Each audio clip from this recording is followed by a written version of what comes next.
saya akan menjawab sebanyak 25 soal ganjil dari 50 soal yang ada dan akan menjelaskan jawabannya menurut pendapat saya. Sebelum memulai, jangan lupa untuk mencermati semua soal-soal yang ada. 1.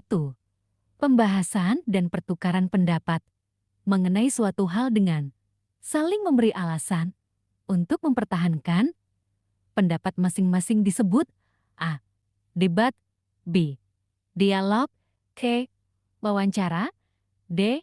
Gosip, E. Percakapan. Jawaban A. Debat. Penjelasan. Debat adalah bentuk komunikasi di mana dua pihak atau lebih menyampaikan dan mempertahankan pendapat masing-masing dengan alasan dan bukti yang logis. Cermati pernyataan berikut ini untuk menjawab soal 3 dan 4. Saya tidak setuju. Menurut saya, Indonesia belum maju. Karena jika Indonesia sudah maju, penganggur tidak akan ada di Indonesia. 3. Pernyataan tersebut dapat digolongkan ke dalam bagian A. Pengantar, B. Argumen, C. Simpulan, D. Saran, E. Penutup. Jawaban B. Argumen, penjelasan. Pernyataan ini berisi pendapat yang disertai alasan, yaitu ciri khas dari argumen dalam teks debat. Kelima pernyataan berikut yang terdapat kata hubung atau konjungsi adalah A. Selamat pagi, topik debat mengenai lingkungan. B. Menurut saya karena masyarakat kita masih belum sadar lingkungan. C. Saya ingin menanggapi pendapat kelompok pro. D. Saya ingin menjawab pertanyaan kelompok kontra. Baik, kita akhiri debat kali ini. Jawaban B. Menurut saya karena masyarakat kita masih belum sadar lingkungan. Penjelasan. Kalimat ini mengandung konjungsi karena yang berfungsi menghubungkan sebab akibat dalam kalimat. Ketujuh isu yang dibicarakan pada dialog tersebut tentang kenaikan A. Tarif dasar listrik, B. Tarif angkutan, C. Harga BBM, D. Harga kebutuhan pokok, gaji karyawan. Jawaban C. Harga BBM. Penjelasan. Kedua pihak dalam dialog membicarakan dampak kebijakan kenaikan harga BBM, seperti penyelamatan APBN pro dan beban ekonomi rakyat kontra. Kesembilan makna efek berantai pada kalimat tersebut adalah A. Dapat dipisahkan, B. Saling keterkaitan, C. Saling melengkapi, D. Saling menutupi, E. Tidak berhubungan. Jawaban B. Saling keterkaitan. Penjelasan. Efek berantai berarti suatu dampak yang menimbulkan dampak lain secara berurutan, menunjukkan keterkaitan sebab akibat antar berbagai hal, seperti kenaikan BBM memicu kenaikan harga barang lainnya. Ke-11 berikut pernyataan yang dapat dijadikan materi dalam sebuah debat adalah A. Pro kontra ujian nasional, B. Pembinaan karakter peserta didik sangat diharapkan masyarakat, C. Setiap anak wajib menghormati orang tua, D. Sekolah seharusnya menjadi tempat sosialisasi yang nyaman, E. Pro kontra mengenai pembayaran pajak. Jawaban A. Pro kontra ujian nasional. Penjelasan. Pernyataan ini memuat dua sisi pendapat pro dan kontra, yang merupakan syarat utama dalam materi debat. Jawaban lain lebih bersifat pernyataan umum atau normatif, bukan isu debat. Ke-13 tulisan yang berkisah mengenai kehidupan seseorang dan ditulis oleh orang lain disebut A. Biografi, B. Autobiografi, C. Biodata, D. Riwayat hidup, riwayat pendidikan. Jawaban A. Biografi. Penjelasan. Biografi adalah cerita hidup seseorang yang ditulis oleh orang lain, sementara autobiografi ditulis oleh tokoh itu sendiri. Jawaban yang paling tepat, biografi. Ke-15 pernyataan yang tepat berdasarkan biografi tersebut adalah A. Arendra lahir di Solo pada 7 November tahun 1936. B. Pendidikan terakhir Rendra adalah sastra Inggris UGM. C. Rendra mendapat beasiswa selama 3 tahun di Amerika. D. Selain puisi, Rendra tidak bisa bermain drama. E. Selama hidup, Rendra hanya tampil di dalam negeri. Jawaban C. Rendra mendapat beasiswa selama 3 tahun di Amerika. Penjelasan. Kalimat 2 menyebutkan lalu mendapat beasiswa melanjutkan studi di American Academy of Dramatical Art, New York, USA 1964–1967. Jadi, benar bahwa Rendra mendapat beasiswa selama 3 tahun di Amerika. Ke-17 kata rujukan yang terdapat pada kalimat kelima adalah A. Sebagai, B. Sastrawan, C. Ternama, D. Iya, A. Dijuluki. Jawaban D. Iya. Penjelasan. Kalimat 5. Sebagai sastrawan dan penyair ternama, ia dijuluki sebagai burung merak. Kata ia merujuk pada W. S. Rendra dan berfungsi sebagai kata rujukan untuk menyebut tokoh yang telah dibicarakan sebelumnya. Ke-19 hal yang patut diteladani dari tokoh Kartini adalah A. Keturunan keluarga terpandang Jawa. B. Masih memegang kuku adat istiadat. C. Sekolah hingga tamat pendidikan dasar. D.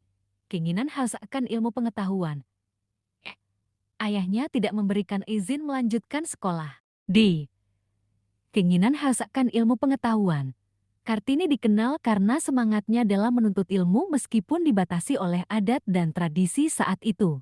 Ke-21 letak perbedaan pembuatan teks biografi dengan menulis teks jenis lain adalah A. Ketenaran tokoh. B. Latar belakang tokoh. C. Kemampuan si penulis. D. Keunikan cerita. Fakta dan data pendukungnya dibatasi oleh adat dan tradisi saat itu. Fakta dan data pendukungnya. Teks biografi memuat kisah nyata berdasarkan fakta dan data tentang kehidupan seseorang. Ke-23 tujuan membaca sebuah biografi tokoh ternama adalah A. Mengetahui bahwa di dunia ini ada tokoh ternama. B. Meminta pendapat pembaca untuk catatan biografi yang dipaparkan. C. Meneladani tokoh dalam biografi yang dibaca. D. Mengetahui kehebatan orang lain. E. Menjadikan seseorang rendah diri. C. Meneladani tokoh dalam biografi yang dibaca. Biografi sering dibaca untuk memetik inspirasi dan teladan dari perjalanan hidup tokoh tersebut. Ke-25 majas alegori puisi tersebut terdapat pada A. Baris pertama bait pertama. B. Baris kedua bait kelima. C. Baris pertama bait ketiga.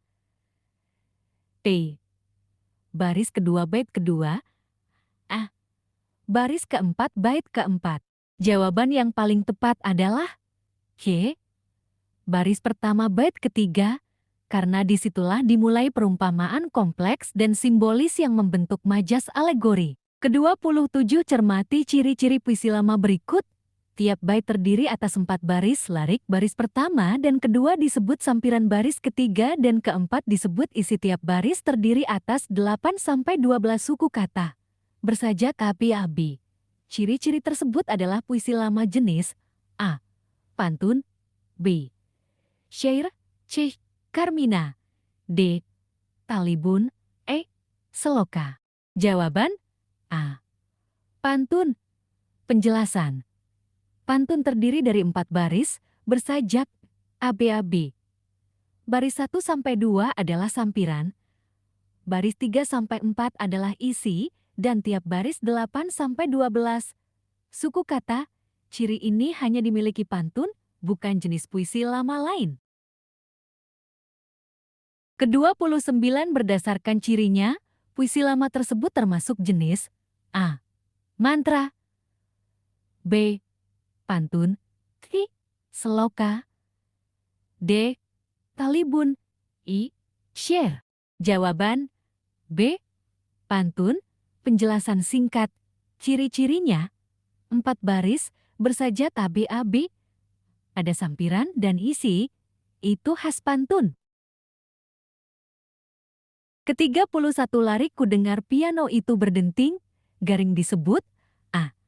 Gaya bahasa, B. Tema, C. Rima, D. Irama, E. Sudut pandang. Jawaban A. Gaya bahasa. Penjelasan. Larik tersebut menggunakan gaya bahasa imaji bunyi, yaitu menggambarkan suara piano untuk membangun suasana dan makna. Ke-33 kata singgah dalam puisi tersebut adalah A. Diksi, B. Tema, C. Majas, D. Rima, I. Irama. Jawaban A. Diksi. Penjelasan singkat. Singgah adalah pilihan kata penyair untuk menyampaikan makna tertentu, dan itu disebut diksi pilihan kata dalam puisi. Ke-35 identitas buku tersebut termasuk jenis buku A. Fiksi, B. Non-fiksi, C. Autobiografi, D. Biografi, E. Biodata. Jawaban B. Non-fiksi. Penjelasan singkat. Buku ini membahas informasi nyata berdasarkan pengamatan dan pendekatan ilmiah. Karena isinya bukan cerita rekaan, bukan fiksi, maka disebut non-fiksi. Ke-37 berdasarkan isinya, cuplikan teks di atas termasuk jenis buku A. Fiksi, B. Non-fiksi, D. Autobiografi, C. Biografi, E. Biodata. Jawaban B. Non-fiksi. Alasan, buku ini membahas pengamatan dan pembangunan karakter anak berdasarkan golongan darah yang termasuk kajian ilmiah atau praktis, bukan cerita rekaan fiksi. Ke-39 makna sejarawan pada teks tersebut adalah A. Ketua bidang ilmu sejarah, B. Orang yang pandai dalam bidang teknologi, C. Orang yang menekuni dan mempelajari bidang ilmu sastra, D. Orang yang menekuni dan mempelajari bidang ilmu sejarah, E. Orang yang ahli dalam bidang olahraga. Jawaban D. Orang yang menekuni dan mempelajari bidang ilmu sejarah. Alasan, dalam konteks teks, sejarawan adalah orang yang ahli dan mendalami bidang sejarah. Ke-41 judul yang tepat sesuai dengan paragraf tersebut adalah A. Tips praktis menanam anggur, B. Langkah-langkah mengolah anggur, C. Cara mudah merawat anggur, D. Menanam anggur, siapa takut? I. Bagaimana cara menanam anggur? Jawaban C. Cara mudah merawat anggur. Alasan, paragraf membahas perawatan tanaman anggur, terutama dalam mengatasi hama dan penyakit, bukan tentang penanaman atau pengolahan buahnya. Ke-43 kutipan resensi tersebut memaparkan tentang A. Identitas buku dan ikhtisar isi buku, B. Ikhtisar isi buku dan kekurangan buku, C. Kelebihan dan kekurangan buku, D. Identitas buku dan kelebihan buku, E. Ikhtisar isi buku dan kelebihan buku. Jawaban C. Kelebihan dan kekurangan buku. Penjelasan. Kalimat 1 dan 2 menyatakan kelebihan novel. Bahasa mudah dimengerti dan ada pelajaran hidup. Kalimat 3 hingga 5 memuat kekurangan novel. Terlalu banyak konflik, mudah ditebak, akhir cerita tidak jelas. Ke-45 sinopsis novel dapat dipahami sebagai A. Uraian novel, B. Ringkasan novel, C. Pelaku dalam tokoh novel, D. Nilai didik novel. Cover novel. Jawaban B. Ringkasan novel. Penjelasan. Sinopsis adalah ringkasan isi cerita atau novel secara keseluruhan. Biasanya mencakup inti cerita tanpa membocorkan akhir secara detail. Ke-47 berikut teks-teks yang dapat dijadikan resensi adalah A. Puisi, paragraf, wacana, B. Pidato, drama, kisah, C. Diksi, puisi, ceramah, D. Novel, cerpen, drama. E. Cerpen, pantun, mantra. Jawaban D. Novel, cerpen, drama, penjelasan. Resensi umumnya dibuat terhadap karya sastra atau hiburan, seperti novel, cerpen, dan drama. Ketiganya memiliki struktur dan alur yang dapat dianalisis secara kritis. Ke-49 kutipan novel tersebut merupakan bagian A. Akhir cerita, B. Tengah cerita, C. Penghias cerita, D. Simpulan cerita. Awal cerita. Jawaban awal cerita. Penjelasan. Kutipan tersebut menggambarkan latar, suasana, dan tokoh utama Yusin dan anaknya secara detail dan perlahan. Tidak ada konflik utama yang terungkap dan belum terlihat penyelesaian cerita. Ini adalah ciri khas bagian awal cerita.